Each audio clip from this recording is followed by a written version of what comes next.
ಶ್ರೀರಾಮನವಮಿ ಅಂಗವಾಗಿ ಬಾರ್ಕೂರು ಶ್ರೀ ಪಟ್ಟಾಭಿರಾಮಚಂದ್ರ ದೇವಸ್ಥಾನದಲ್ಲಿ ವಿಶೇಷ ಪೂಜೆ ಮತ್ತು ಸಂಜೆ ಪುರಮೆರವಣಿಗೆಯಲ್ಲಿ ರಥಬೀದಿಯಲ್ಲಿ ಸಾರ್ವಜನಿಕರಿಂದ ಆರತಿ ಸೇವೆ ಜರುಗಿತು.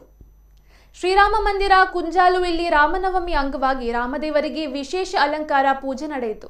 ವಸಂತ ನವರಾತ್ರಿಯ ಪರ್ವ ವಿಶೇಷವಾಗಿ ಶ್ರೀರಾಮೋತ್ಸವ ಹಾಗೂ ಭಜನಾ ಸಪ್ತೋತ್ಸವ ಅನ್ನ ಸಂತರ್ಪಣೆ ಜರುಗಿತು.